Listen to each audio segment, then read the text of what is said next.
तो I think अभी तक का सबसे बोरिंग मैच आईपीएल का जो हुआ अभी M I versus S R H का, जो एम आई ने आखिर में जो बकचोदी करी भाई। फर्स्ट थिंग यार, एम आई की जो चीयर लीडर्स है कितनी हॉट है यार। लास्ट में वो जो जीते तो कैसे वो लेके वो फफ और वो ऐसे पूरे को स्प्लिट करके क्राउड की तरफ। मेरा तो था कि मत करो यार, इतने वैश्विक दरिंदे बैठे रहते हैं, पता नहीं हरास करने लगे तुम्हें। देर सो हॉट यार, उनके लेग्स, सॉरी, मैच की तरफ जाते एंड में जो इन्होंने बकचोदी की है। अगर एनआरआर के ऊपर आया तो ये लोग घंटा क्वालिफाई करेंगे। एम आई का एनआरआर 0.78 था शायद इस मैच के पहले, अब 0.24 हो गया। अगर ये लोग कंसेक्यूटिवली जीत भी गए तो like they can I think afford to lose like what 2 matches now.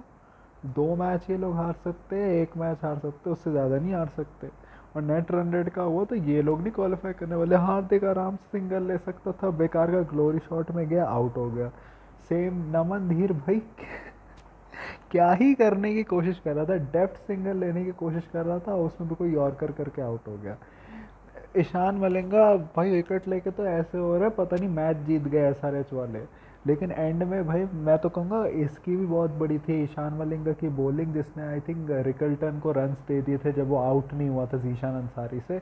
उनको बिल्कुल गेम ही हाथ में दे दिया उसके बाद। मैं कहूँगा ओवरऑल अगर तुम प्लेयर ऑफ द मैच देखो तो विल जैक्स ही है। उसने हेड को भी आउट किया, किशान को भी आउट किया, जो उसने 3 ओवर किए उसमें कितने 14 रन दिया है, कुछ ज़्यादा रन भी नहीं दिए। बैटिंग में भी आके 34 मारे मतलब। और ये थोड़ा सा वो भी उसको एंट्री पॉइंट भी अच्छा मिला, लेकिन वो पेसर्स के अगेंस्ट एक्चुअली स्लो था।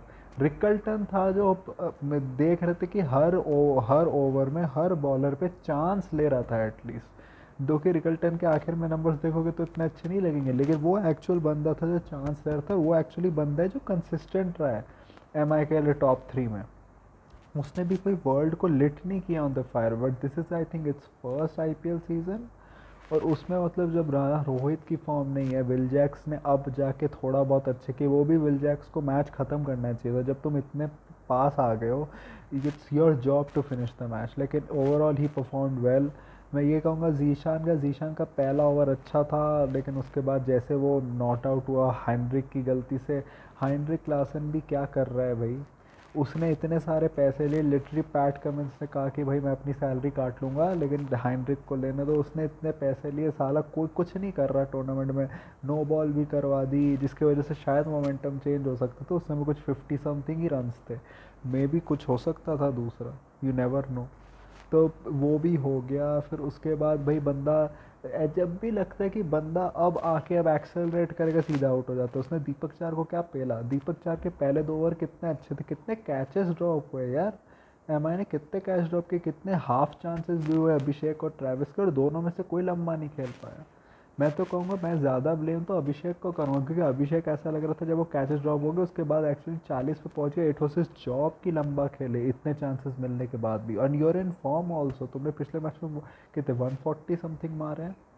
ट्रेविस हेड भी पिछले मैच में तुम कह सकते हो कि he was not exactly like in like real touch, लेकिन 60 उसने तब भी मारे मेरे हिसाब से। They took the decision of building a partnership 1 wicket too late. उन्होंने तब डिसाइड किया जब रेड्डी और हाइंड्रिक क्लास में थे, उनको तभी डिसाइड कर लेना चाहिए था जब हेड और नीतीश रेड्डी क्रीज पे थे कि अब हमें पार्टनरशिप बिल्ड करनी है, जो उन्होंने तब की नहीं। और मुझे लगता है ट्रैविस हेड को भी खुद रियलाइज़ करना चाहिए था कि भाई मेरे पास और भी शॉट्स हैं, मैं शायद ऑन ग्राउंड खेल के भी गैप्स ढूंढ लूँगा, लेकिन उसने नहीं किया। वो सीधे ट्राई करते करते गया और विल जैक्स पे आउट हो गया। ईशान किशन क्या ही कर रहा है भाई। एक तो इतना ज़्यादा प्री मेडिटेट करके पहले ही निकल गया, आउट हो गया। उसने लिटरली उस 100 के बाद कुछ नहीं किया और तब भी उसके रोहित से ज़्यादा रन है, विच इज़ वेरी प्रोफाउंड। लेकिन Ishan not working for them, Nitish Reddy not working for them. एक तो ये कि पिच डिफ़िकल्ट थी, और कोई भी बैटर ऐसा नहीं लगा जो पिच को पूरे इनिंग्स में कभी भी समझ पाया, एडजस्ट कर पाया। वैसा कोई निकला ही नहीं इस मैच में पूरा। एम आई के तरफ से सूर्या हो या विल जैक्स हो, वो दोनों समझ गए कि पिच कैसी है। इवेंचुअली वो आउट भी हुए, लेकिन वो दोनों समझ गए थे कि पिच कैसी है और हमें इस पर कैसे शॉट्स ट्राई करने हैं। उनको जब भी चांस मिला कि भाई देखो हम यहाँ शॉट ट्राई कर सकते हैं, उन्होंने ट्राई किया। आज सूर्या ने ज़्यादा रेंज भी दिखे, तभी भी वो प्री मेडिटेट करके आउट हो गया he played well, he looked in touch today, लेकिन मेरे हिसाब से वही है यार, ऐसे तुम नहीं कर सकते यार। It's your job as a batter to finish the game, specially जब इतना लो टारगेट और तुम इतने पास आ गए हो। मैं ये भी कहूँगी कि मेरे को पहले से लगता है जीशान को रीड करना उतना मुश्किल है नहीं, उसके हैंड से तुम कर सकते हो अगर तुम ज़्यादा ध्यान दो। स्टार्टिंग में विल जैक्स नहीं दे रहा था, इनसाइड एज भी हुआ, लेकिन जब उसने दिया तो उसने शॉट्स भी मारे। दूसरा मैं बुमराह ने ही बोल्ड वेरी वेल, लेकिन Pat Cummins out bowled him. Pat Cummins really bowled well. I think T20 में पैट कमिंस की यही स्पेशलिटी कि जब ऐसी पिचेस होगी जहाँ पे चेंज ऑफ पेस हो, टू पेस विकेट हो, वहाँ पे ही विल डू वेल। लेकिन उसके अलावा I don't think I trust him on any other pitch. Harshal Patel surprisingly didn't really bowl well today, he gave a lot of boundary balls. ऊपर से ये भी राहुल चहार को तुम सब लेके आए, लेकिन एक ही ओवर कराए क्योंकि वो एक शॉट खा गया। मेरे हिसाब से तुम्हें उसको और मौका देना चाहिए था। मैं राहुल चहर को भी कहूँगा कि तुम एक शॉट खा गए, उसके बाद तुमने सारी बॉलें दूर डाली है बैट्समैन से कि मेरे को रन ना पड़े। यार तुम्हें लाए थे कि तुम विकेट के लिए ट्राई करो, तुमने वो भी नहीं की। जीशान ने ट्राई किया, वो पिट गया ठीक है, लेकिन उसने ट्राई तो की। उसके बाद शामी मैं कहूँगा कि रोहित से बहुत पिट गया। वो एक उसके कैच भी आ रहा था विल जैक्स का, वो ड्रॉप कर दिया ट्रेविस हेड ने। लेकिन देख लो यार, ये बेइज्जती की बात है कि शामी जो उनका लीड बॉलर है उसको उन्होंने 3 ओवर के बाद सब कर दिया राहुल चहर के लिए। ऊपर से मैं कहूँगा कि MI के बॉलर से बहुत अच्छा डाला। ट्रेंट बोल्ट को लोग कर नहीं रहे, लेकिन ही बोल्ड रियली वेल, उसने हाइंड्रिक को मौका ही नहीं दिया। दीपक का मैं ये कहूँगा वो ओवर में इसलिए वो इतना पिटा क्योंकि दीपक लिटरली SRH के बैटर्स को, हाइंड्रिक क्लासन को चांस दे रहा था कि वो अपने हाथ खोल ले, विट दे रहा था उसको, जबकि पूरे पूरे इनिंग्स में MI के सारे बॉलर्स ने, एक तो जैसे विल जैक्स ने कहा, बहुत जल्दी कंडीशंस पड़ी और उन्होंने करा कि भाई हमें क्या करना है, स्लोअर बाउंसर्स करना है, बीच बीच में चेंज ऑफ पेस करना है, कभी थोड़ा स्लो कभी थोड़ा ज़्यादा। फिर हमें ज़्यादा से ज़्यादा अगर पेस ऑन भी करना है तो एक तो into the body on more on the yorker length, Fuller length में ज़्यादा करनी है। और सारे पेसर्स ने वैसी ही बॉलिंग की और उसी से वो सक्सीड किए। उसके अलावा ये भी कि मेरे को लगा कि नीतीश रेड्डी भी जो शॉट मारा थे, उस समय शॉट मारना ज़रूरी था, लेकिन वो ज़्यादा ऐसा लगता है हेलीकॉप्टर के लिए क्यों जा रहा है। मे भी कोई और दूसरा कन्वेंशनल शॉट ट्राई कर सकता था वो, जिसने नहीं की। मैं दूसरा ये कहूँगा, रोहित लुक्ड वेल, लेकिन लिटरली फुल टॉस पे आउट हो गया भाई 26 और 16, like he is in bad form. फिर तुम PI आर्टिकल्स चलवा रहे हो कि slow and study up start है। और बताओ, BCCI ने अभिषेक नायर, T. दिलीप और एक और जो उनका स्ट्रेंथ एंड फिटनेस कोच है उसका कॉन्ट्रैक्ट टर्मिनेट कर दिया कि वो रिन्यू नहीं कर रहे। लेकिन ये अगर तुम सेम चीज़ कोचेस के साथ कर रहे हो कि टेस्ट क्रिकेट में ऐसा हो रहा है, तो प्लेयर्स के साथ भी करो। रोहित कोहली को भी निकालो फिर ऐसे टीम से। ये थोड़ी ना होता कि कोचिंग स्टाफ पे सारा डाल दिया, प्लेयर्स को नहीं किया तुमने कुछ। दूसरा मैं ये भी कहूँगा कि SRH जब तक अपनी बॉलिंग नहीं फिक्स करता, they literally can do anything. मतलब ऐसा लगता था कि इस पिच पर, एक तो मुझे लगता है आखिर में 160 पहुंचे, अनिकेत वर्मा के पास जो पावर है BC, मतलब हार्दिक पांड्या ने पहले 3 ओवर शानदार गेंदबाजी की, नो बॉल पे उसको विकेट भी मिला, लेकिन फिर उसके बाद फिर उसको मिल गया विकेट। लेकिन मैं ये कहूँगा Hardik Pandya first 3 overs bowl really well, last over didn't, लेकिन उसके साथ ऐसा ही हो रहा है कि लास्ट ओवर उसका अच्छा नहीं जा रहा, पहले 3 जा रहा, क्योंकि वो एक्सपीरियंस भी नहीं है, वो डेथ में नहीं डालता। मेरे हिसाब से उसने अपने बॉलर्स को बहुत अच्छे से मतलब कि रोटेट किया। मे भी तुम ये कह सकते हो कि जिस पिच पर विल जैक्स को इतना टर्न मिला है वहाँ सैंटनर को क्यों नहीं दिया, लेकिन आई थिंक वहाँ लॉजिक ज़्यादा था कि एक तो पहले दो दो लेफ्ट हैंडर थे, फिर उसके बाद जब आया भी राइट हैंडर तो वो हाइंड्रिक क्लासन था, एंड आई डोंट थिंक कि वो हाइंड्रिक क्लासन को कोई स्पिनर देना चाहता था।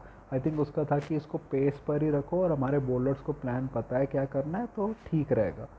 लेकिन मैं यही कहूँगा कि MI ऐसा लग रहा है विजय रथ पे निकल चुका है। अब उनका नेक्स्ट मैच CSK से है, तो in a way they will back themselves to CSK को आ रहा है, क्योंकि CSK एक मैच ज़रूर जीती, लेकिन एक मैच हारी भी धोनी के आने के बाद, और उनकी ऐसा कोई बहुत अच्छी बैटिंग यूनिट है नहीं। इट डिपेंड्स पिच कैसी होती है, वानखेड़े में ही उनका मैच होने वाला है। ऐसी पिच हुई तो फिर तो नहीं जीतेंगे। I think what they have to do, they have to give a flat deck, क्योंकि उनकी बैटिंग जैसी भी हो मुझे नहीं लगता कि वो MI की बॉलिंग को बीट कर पाएंगे। आई डोंट थिंक सो। और SRH का ये भी कि भाई एक चीज़ समझ आ गई है कि उनको डिफ़िकल्ट पिच दो तो वो लोग नहीं चल रहे। They are a lot dependent कि ट्रेविस और अभिषेक में से एटलीस्ट एक तो 60-70 मारे तो अगर हमारे बैटर्स को मोमेंटम मिले, वरना they are just not working. और ऊपर से उनकी टॉप 3 है उसमें कोई भी नहीं चल रहा है, मतलब ईशान भी नहीं चल रहा, तो वो एक भी नहीं चल रहा ना, तो हो नहीं रहा। मिडल ऑर्डर में भी हाइंड्रिक जैसे 30 पे पहुंचता है तो मैं लगता है कि अच्छा खेल रहा है, फिर आउट हो जाता है वो। मुंबई का मैं ये कहूँगा कि they are still not the perfect side. I mean आज जैक्स चल गया, लेकिन मुझे नहीं लगता जैक्स रेगुलरली चलेगा, स्पेशली अगर फ्लैटेड एक्स होगी। मुझे नहीं लगता जैक्स ने अभी भी वो काम नहीं किया जो उसको करना था। आज उसे स्पिनर्स को टारगेट किया, जो तुम कह सकते हो इन अ वे वो जनरली नहीं करता है, लेकिन आज बॉलिंग भी उसको वैसी हुई कि थोड़ा उसके लिए इजी हो गया टारगेट करना। लेकिन जो उसका रियल था कि उसको एंट्री पॉइंट भी अच्छा मिला, उससे पेसर्स को टारगेट नहीं किया पावर प्ले में, उससे लग नहीं रहे थे शॉट्स, वहाँ पे रिकल्टन ही कोशिश कर रहा था करने की। दूसरा मैं कहूँगा ईशान मलिंगा ने बहुत बुरी बॉलिंग की यार, मतलब क्या ही बॉलिंग की उसने, मतलब उसने सारा प्रेशर रिलीज़ कर दिया।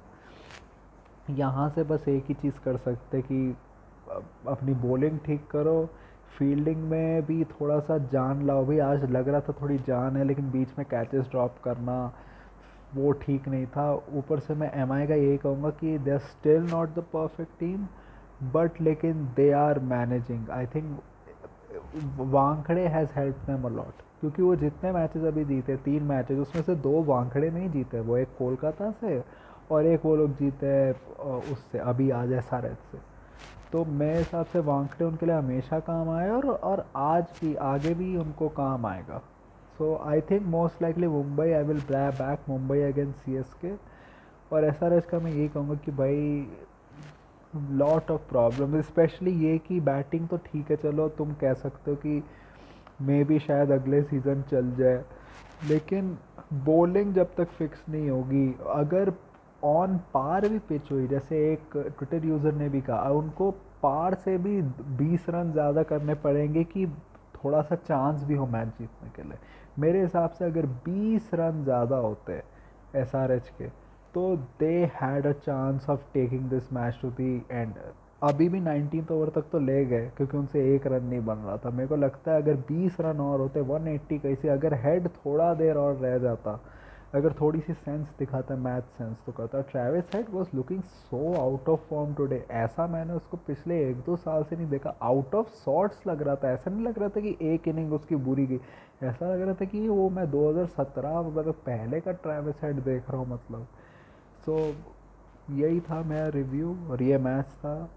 So if you like this type of, आपको रिव्यू कैसा लगा, and if you like this type of content, like this video, share and subscribe. If you don't, then share it with those who do.